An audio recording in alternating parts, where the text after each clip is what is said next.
بسم اللہ الرحمن الرحیم الحمد للہ کفا والسلام علی عباده الذین اصطفى اما بعد اعوذ باللہ من الشیطان الرجیم بسم اللہ الرحمن الرحیم لقد كان لكم في رسول الله أسوة حسنة لمن كان يرجو الله واليوم الآخر وذكر الله كثيرا ولما رأى المؤمنون الأحزاب قالوا هذا ما وعدنا الله ورسوله وصدق الله ورسوله وما زادهم إلا إيمانا وتسليما من المؤمنين رجال صدقوا ما عاهدوا الله عليه فمنهم من قضى نحبه ومنهم من ينتظر وما بدلوا تبديلا ليجزي الله الصادقين بصدقهم ويعذب المنافقين إن شاء أو يتوب عليهم إن الله كان غفورا رحيما ورد الله الذين كفروا بغيظهم لم ينالوا خيرا وكفى الله المؤمنين القتال وكان الله قويا عزيزا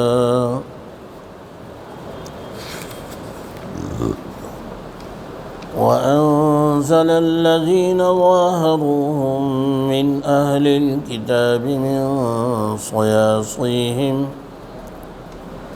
وقذف في قلوبهم الرعب فريقا تقتلون وتأسرون فريقا وأموالهم وأرضا لم تطئوها وكان الله على كل شيء قديرا صدق اللہ العظیم۔ غزوہ احزاب یا غزوہ خندق کے موقع پر اللہ کے پیارے رسول صلی اللہ علیہ وسلم مسلمانوں کے ساتھ ہر حال میں برابر شریک رہے، خندق کی کھدائی میں بھی اور بھوک اور فاقے کی شدت میں بھی۔ اگر صحابہ نے ایک ایک پتھر اپنے پیٹ سے باندھا ہے تو نبی پاک صلی اللہ علیہ وسلم نے 2 پتھر اپنے پیٹ سے باندھے ہیں۔ فاقے کی جس طرح مشقت سب نے برداشت کی، اس میں نبی پاک صلی اللہ علیہ وسلم بھی اور دوسرے صحابہ سے آگے بڑھ کر ہی تھے۔ ایسے ہی بھی بچوں کی حفاظت کا مسئلہ ہے۔ جس طرح سے سب کے بچے غیر محفوظ تھے، اسی طرح سے پیارے رسول صلی اللہ علیہ وسلم کے اہل و عیال بھی انہی کے ساتھ ان حالات میں تھے۔ درمیان میں ایک چٹان آ گئی جو صحابہ سے نہیں ٹوٹی، تو نبی پاک صلی اللہ علیہ وسلم خود خندق میں اترے اور 3 ضربوں سے اس چٹان کو پارا پارا کر دیا۔ ابھی محاصرے ہی کے درمیان 1 مہینے کے بعد یہ محاصرہ ختم ہو گیا۔ اس درمیان بہت سے لوگوں نے، کفار و مشرکین نے خندق کو پار کرنے کی کوشش کی، لیکن کامیاب نہیں ہو سکے۔ ایک بڑا تگڑا پہلوان تھا جو 1000 پر بھاری تھا، عبد بدھ اس کا نام تھا۔ اس نے خندق کو پار کر کے چیلنج دیا تو حضرت علی رضی اللہ عنہ آگے بڑھے اور اس کا کام تمام کر دیا۔ تو اللہ رب العزت نے نبی پاک صلی اللہ علیہ وسلم کے تمام احوال کھلی کتاب کی طرح سے صحابہ کے سامنے رکھے اور پھر انہیں یہ بتلایا مخاطب کر کے۔ دراصل تو یہ ان کمزور ایمان والوں کو تھا جو منافقین تھے، بلکہ ایمان تھا ہی نہیں ان کے پاس۔ اللہ نے اس کو خود فرمایا وَمِنَ النَّاسِ مَن يَقُولُ آمَنَّا بِاللَّهِ وَبِالْيَوْمِ الْآخِرِ، کہ بہت سے لوگ ایسے ہیں کہ جو یہ کہتے ہیں کہ ہم ایمان لائے اللہ پر اور آخرت کے دن پر، وَمَا هُم بِمُؤْمِنِينَ، حالانکہ وہ ہرگز مومن نہیں ہیں، بالکل ایمان والے نہیں ہیں۔ يُخَادِعُونَ اللَّهَ وَالَّذِينَ آمَنُوا، یہ چال بازی کرتے ہیں اللہ سے اور ان لوگوں سے جو ایمان والے ہیں، مگر ان کی چال انہی پر پلٹ جاتی ہے۔ آقا صلی اللہ علیہ وسلم کے زمانے سے لے کر آج تک پلاننگ کرتے ہیں یہود و نصارہ، اور سینکڑوں سال اس پلاننگ پر خرچ کرتے ہیں، لیکن جب نتیجہ آتا ہے تو ان کی پلاننگ فیل ہو جاتی ہے اور اسلام اور تیزی کے ساتھ پھیلنے لگتا ہے۔ اس لیے کہ اسلام وہ پودا ہے جو کانٹوں کے ہرا ہوگا۔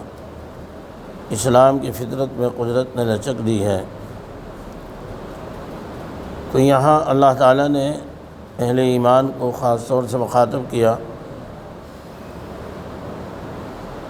اور فرمایا کہ تمہارے لیے رسول اللہ صلی اللہ علیہ وسلم کی زندگی میں اس موقع پر بہترین نمونہ ہے۔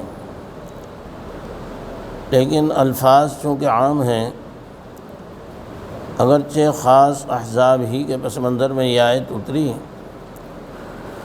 لیکن الفاظ کے عام ہونے کی وجہ سے عموم مراد لیا جائے گا۔ تو اللہ یہ کہنا چاہتا ہے کہ ایمان والوں، تمہارے لیے رسول اللہ صلی اللہ علیہ وسلم کی زندگی میں بہترین نمونہ ہے، اور ہر اعتبار سے نمونہ ہے،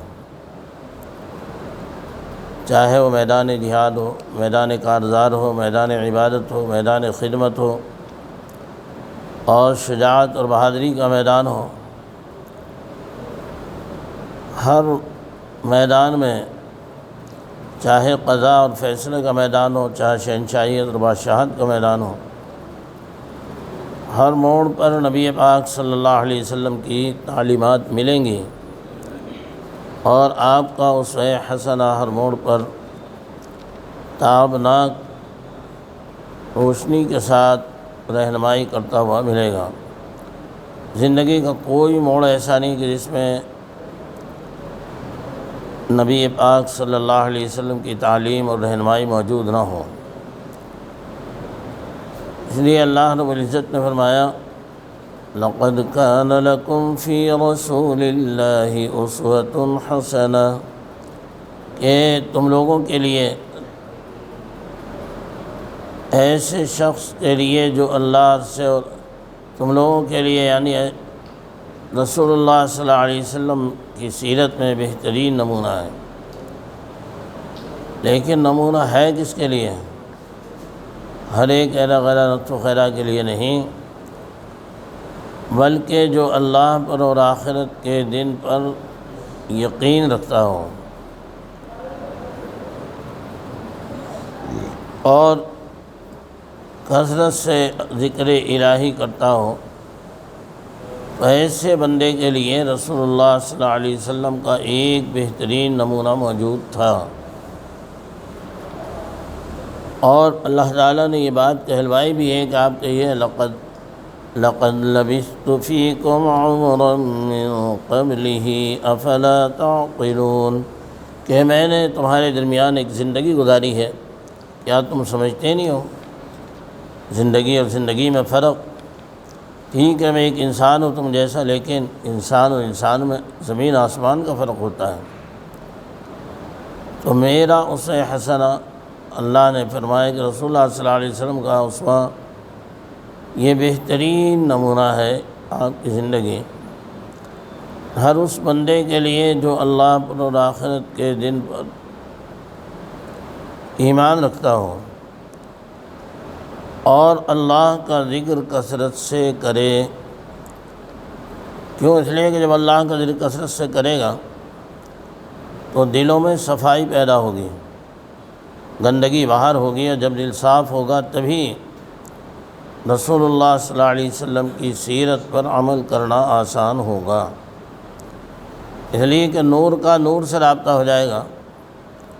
جب دل گناہوں سے پاک ہو کر منور ہو گیا، اور آقا صلی اللہ علیہ وسلم کا جو اسوہ ہے وہ تو نورانی اسوہ ہے، اور جب نور کا نور سے رابطہ ہو جائے گا تو پھر انسان کی زندگی وہ اسوہ حسنہ کا نمونہ بن جائے گی۔ تو بتلایا کہ نمونہ ہر ایک کے لیے نہیں ہے، بلکہ ان لوگوں کے لیے ہے جو اللہ پر آخرت پر ایمان رکھتے ہوں اور اللہ کا ذکر کثرت سے کرتے ہوں۔ آگے پھر وہی غزوہ احزاب کا سلسلہ شروع کیا اور فرمایا کہ ان لشکروں کو جب اہل ایمان منافقین نے دیکھا تو وہ تو بے چین ہو گئے اور کہنے لگے ہم تو مارے گئے، ہم تو پھنس گئے، ہم تو گر گئے، اور ہم کہاں جائیں، کیا کریں، ہمارے گھر محفوظ، بچے غیر محفوظ، سب یعنی ان میں تو ایک ہاہاکار مچ گئی، اور شکوے اور شکایتیں، اور نبی پاک صلی اللہ علیہ وسلم سے کمزور اہل ایمان سے انہیں برگلانے کی کوششیں۔ اور ادھر اہل ایمان کی صورتحال یہ ہوئی کہ جب نبی پاک صلی اللہ علیہ وسلم کو معلوم ہوا تو آپ نے فوراً کہا حسبنا اللہ و نعم الوکیل، کہ ہمارے لیے اللہ کافی ہے اور وہ بہترین کار ساز ہے۔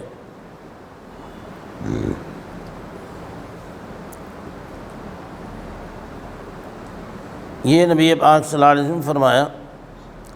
وہ لشکر بڑی تیزی کے ساتھ پہنچا اور مدینہ کا انہوں نے گھیراؤ کر لیا۔ اس لشکر جم غفیر کو جب صحابہ نے دیکھا، ایمان والوں نے تو ایک دم پکار اٹھے کہ ھذا ما وعدنا اللہ ورسولہ، کہ یہ تو وہی موڑ ہے جس کا ہم سے اللہ اور اس کے رسول نے وعدہ کیا تھا۔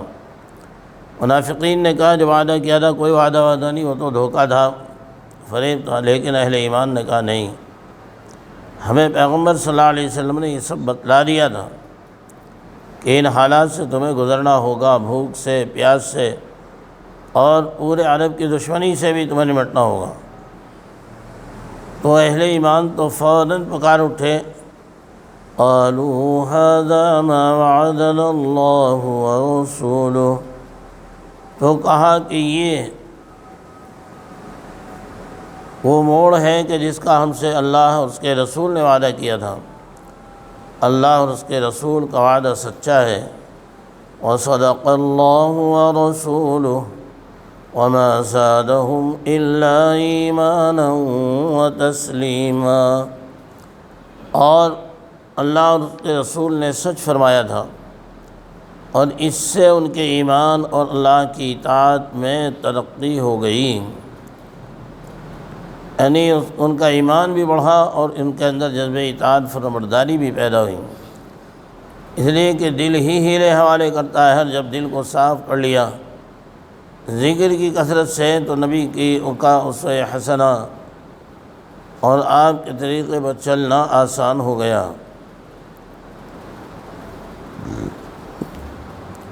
پھر اللہ نے فرمایا کہ ایمان والوں میں سے بہت سے مرد وہ ہیں جو اللہ سے انہوں نے عہد کیا تھا اس کو سچا کر دکھایا، یعنی اللہ کے راستے میں سر دھڑ کی بازی لگا دی، جان مال تو قربان کیا ہی تھا، اپنی جان بھی قربان کر دی۔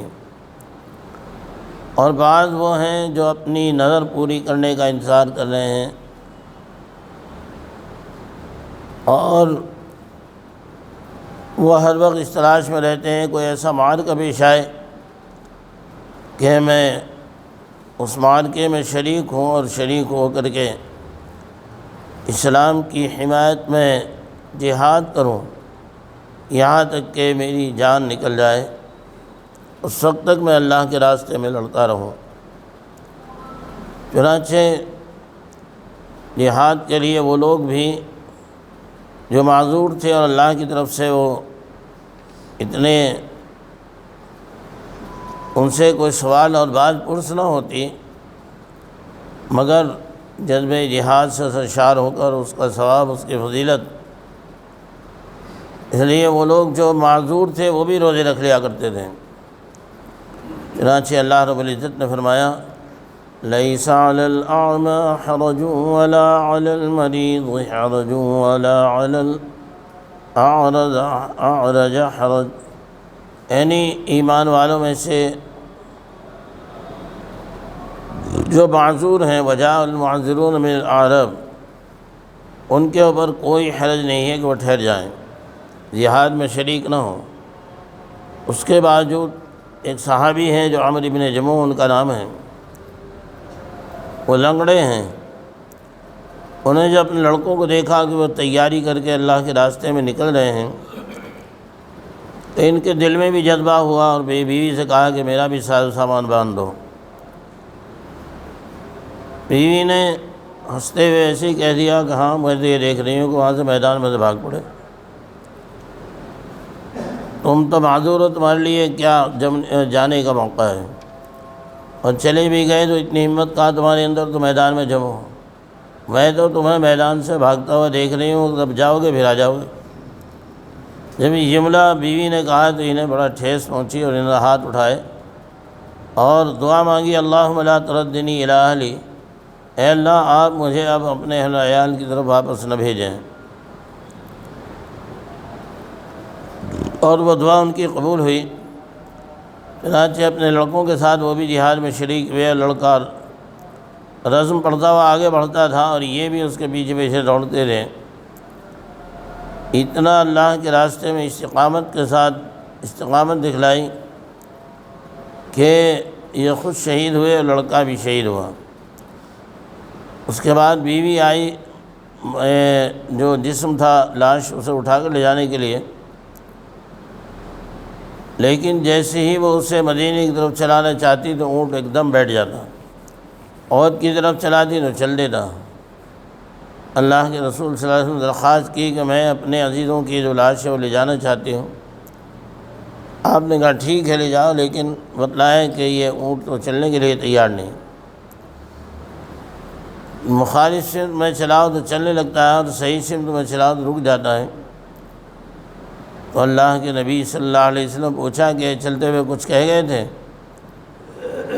تو بتلایا کہ ہاں یہ کہا تھا اللہم لا تردنی الی اہلی، کہ اے اللہ مجھے اپنے اہل و عیال کی طرف لوٹانا۔ تو فرمایا آپ نے کہ ان کی یہ دعا قبول ہو گئی اور اونٹ کو یہی حکم ہے کہ وہ مدینے کی طرف نہ جائے۔ چنانچہ انہیں پھر وہیں دفن کیا گیا۔ تو اللہ نے بتلایا کہ بہت سے لوگ وہ ہیں جو اپنی عہد کو پورا کر دیا اور اس دین کی خاطر، اس کی عظمت و سربلندی کے لیے اپنی جان کی بھی بازی لگا دی۔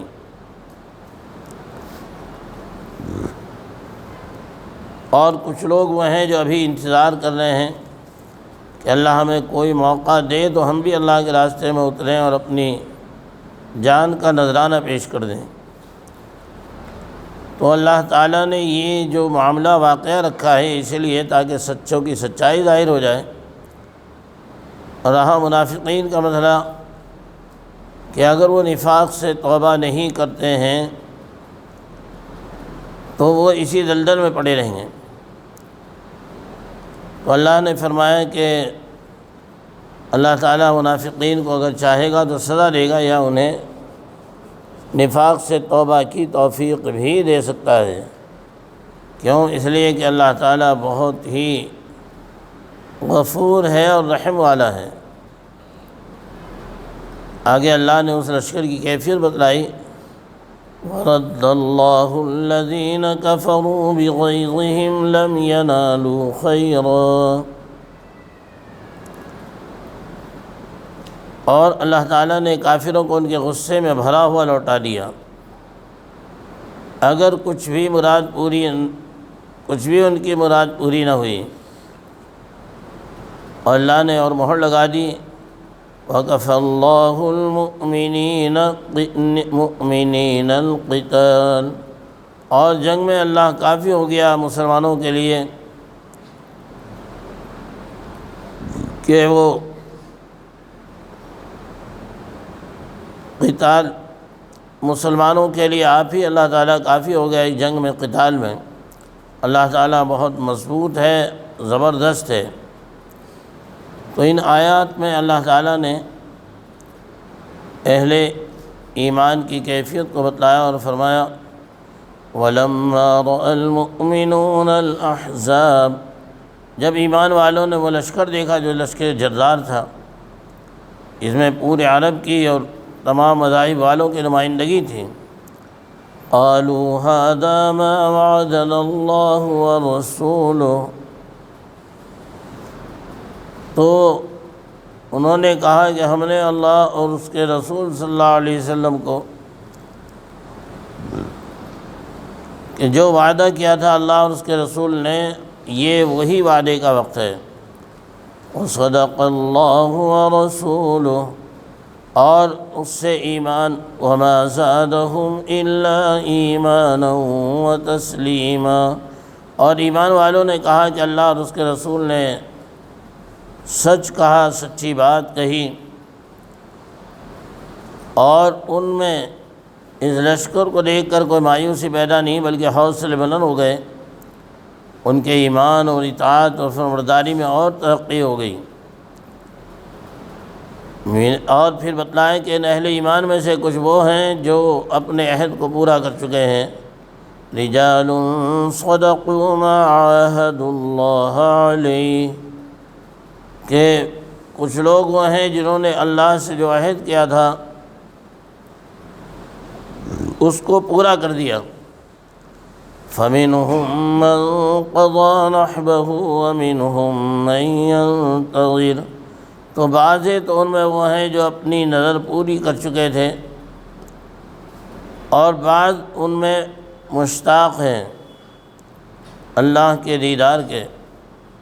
تو فرمایا فَمِنْهُمْ مَنْ قَضَى نَحْبَهُ وَمِنْهُمْ مَنْ يَنْتَظِرُ، تو بعضے تو ان میں وہ ہیں جو اپنی نظر پوری کر چکے ہیں، اور بعضے ان میں مشتاق ہیں اور انہوں نے ذرا بھی تغیر تبدل نہیں کیا، وَمَا بَدَّلُوا تَبْدِيلًا، اور قرآن وہ کتاب ہے کہ جس میں کسی طرح کی کوئی تبدیلی کوئی بندہ نہیں کر سکتا۔ ایک مرتبہ ایک عرب کے ایک بندے نے سورہ الم تری کیف فعل ربک باصحاب الفیل سنی، نے کہا میں لکھ دوں گا ایسا، چنانچہ اس نے لکھا پھر الفیل ما الفیل وما ادراک ما الفیل ذنبہ قلیل وخرطومہ طویل، اور پھر پیش کرا، تو نے کہا ویسے اس سے کیا مناسبت ہے، تو نے اگر ہاتھی کی تعریف بھی کر دی تو کیا کمال ظاہر کیا تو نے اس کا، تم نے لکھا کہ اس کی دم جو ہے چھوٹی ہے اور اس کی گردن بڑی ہے، یہ کیا چیز ہوگی؟ تو کوششیں کی ہیں انہوں نے اس کا بدل لانے کی، لیکن کبھی کامیاب نہیں ہوئے۔ تو اہل ایمان میں سے کچھ اپنی جانوں کے نذرانے پیش کر چکے ہیں اور کچھ انتظار میں ہیں۔ اللہ نے فرمایا کہ ہمارے فیصلے میں کوئی تبدیلی نہیں ہوتی ہے، یہ حالات اس لیے بھیجے جاتے ہیں لِيَجْزِيَ اللَّهُ الصَّادِقِينَ بِصِدْقِهِمْ، یہ اس لیے ہوتا ہے کہ تاکہ اللہ تعالیٰ سچے مسلمانوں کو ان کے سچ کا بہترین صلہ عطا فرمائیں، وَيُعَذِّبَ الْمُنَافِقِينَ إِن شَاءَ أَوْ يَتُوبَ عَلَيْهِمْ، اور منافقین کو اگر چاہے تو عذاب دیں، اور اگر چاہے تو ان کو توبہ کی توفیق دے دیں۔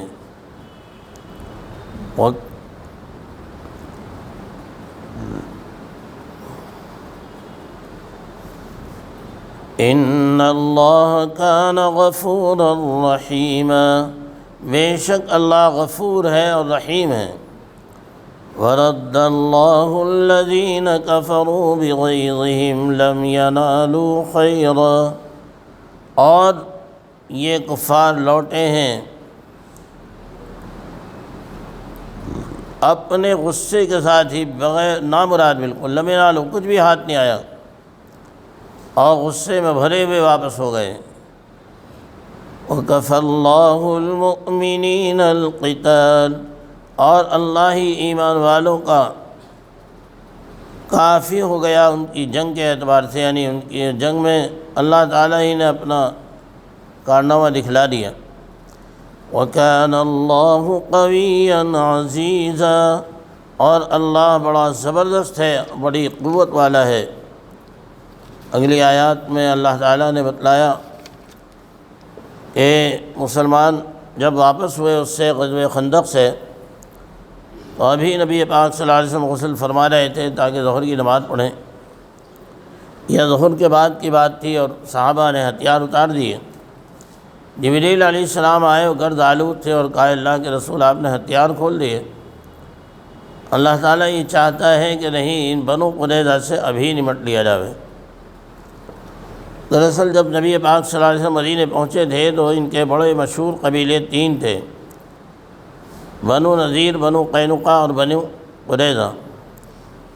بنو قینقاع نے تو یہ حرکت کی کہ نبی پاک صلی اللہ علیہ وسلم جب بدر کے لیے گئے ہوئے تھے تو انہیں یہ ہو گیا کہ اب تو یہ نہتے ہیں، کچھ ہے نہیں، اور یہ نمٹ جائیں گے اور ہم یہاں پھر اپنا نظام چلائیں گے۔ تو بنو قینقاع کے محلے میں ایک انصار خاتون، ایک مسلمان خاتون دودھ بیچنے گئیں، اور انہوں نے پکڑ کر کسی نے اس عورت کو سر بازار، اس صحابیہ کو سر بازار ننگا کر دیا۔ وہاں ایک مسلمان تھا، اس نے عورت کی چیخ پکار سنی، ایک دم موقع پر جا پہنچے۔ انہوں نے طیش میں آ کر ان فساد انگیز یہودیوں کو قتل کر دیا، 2-4 کو، اور اس سے ان کا بلوہ ختم ہوا۔ نبی پاک صلی اللہ علیہ وسلم واپس تشریف لائے تھے بدر سے، تو انہیں اس کے سلسلے معلومات کے لیے بلوایا۔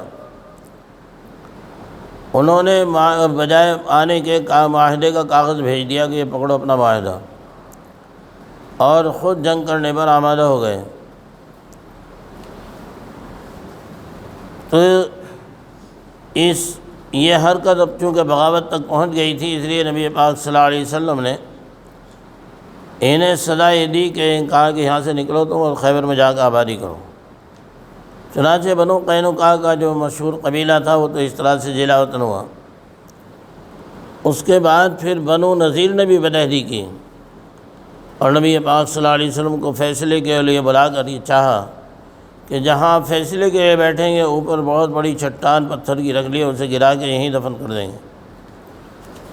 لیکن ان کی یہ سازش بھی کھل گئی۔ تو جب انہوں نے یہ دیکھا کہ محمد صلی اللہ علیہ وسلم تو واپس آ گئے ہیں، اور پورا عرب اور پورے مذہب کے لوگ جو چڑھ کر آئے تھے وہ سب ناکام واپس ہو گئے، وہ جب ادھر مسلمان تھے تو انہوں نے مدینے میں چہل پہل شروع کر دی۔ اس درمیان نبی پاک صلی اللہ علیہ وسلم جب واپس آئے تو انہیں بات کے لیے بلایا، مگر جب انہوں نے دیکھا محمد صلی اللہ علیہ وسلم واپس آ گئے تو پھر اپنے قلعوں میں محفوظ ہو گئے۔ پیارے نبی صلی اللہ علیہ وسلم نے ان کا ایک محاصرہ کیا 25 دن۔ تو آپ وہاں سے آنے کے بعد غزوہ خندق سے لباس تبدیل کر کے فریش ہونا چاہ رہے تھے کہ جبریل السلام آئے اور کہا کہ آپ نے ہتھیار کھول دیے، ابھی فرشتوں نے ہتھیار نہیں کھولے ہیں۔ دیکھا تو فرشتے ہتھیار بند ہیں، اس لیے بتلایا کہ ابھی ان بنو قریظہ سے نمٹ لیا جائے، بعد کا مسئلہ نہ رہے۔ چنانچہ نبی پاک صلی اللہ علیہ وسلم نے اعلان کر دیا کہ کوئی بندہ بھی یہاں عصر کی نماز نہیں پڑھے گا، بنو قریظہ پہنچ کر کے عصر پڑھیں گے۔ چنانچہ وہاں پہنچ کر بہت سے صحابہ نے عصر پڑھی۔ بعد نے سوچا کہ نہیں، نماز قضا ہو جائے گی، حضور کا منشا تو یہ تھا کہ نماز یہاں نہیں پڑھنی، آگے تیزی کے ساتھ چلنا ہے، تو کچھ نے راستے میں نماز پڑھ دی۔ یہ تو صحابہ کرام صلی اللہ علیہ وسلم کی اطاعت کا ایک جذبہ تھا کہ کسی حال میں بھی وہ پیچھے ہٹنے کے لیے تیار نہیں تھے۔ 25 دن نبی پاک صلی اللہ علیہ وسلم نے ان کا محاصرہ کیا۔ 25 دن کے بعد وہ خود ہمت ہار گئے اور انہوں نے صلح کا پیغام بھیجا، اپنے لیے کہا کہ آپ ہمارے لیے فیصلہ کریں۔ نبی پاک صلی اللہ علیہ وسلم نے کہا کہ ٹھیک ہے تم اب فیصلے کے لیے کوئی حکم متعین کر لو۔ تو بنو قریظہ کے پرانے تعلقات مدینے کے رہنے والے قبیلے اوس سے تھے۔ دو قبیلے تھے یہاں، اوس اور خزرج۔ اوس قبیلے سے پرانے تعلقات تھے۔ تو ان لوگوں نے یہ سوچا کہ محمد صلی اللہ علیہ وسلم نے پہلے دو قبیلوں کو نکلنے دیا یہاں سے، یعنی بنو قریظہ اور بنو قینقاع کو، ہمارے لیے بھی یہی فیصلہ ہوگا، ہم بھی نکل جائیں گے لیکن ہم جھکیں گے نہیں۔ چنانچہ نبی پاک صلی اللہ علیہ وسلم نے کہا کہ بھئی کس سے تم فیصلہ کرانا چاہتے ہو؟ انہوں نے کہا کہ سعد ابن معاذ۔ یہ سعد ابن معاذ ان کے حلیف تھے، انہیں امید یہ تھی کہ یہ فیصلہ جو ہے کچھ نرم دیں گے۔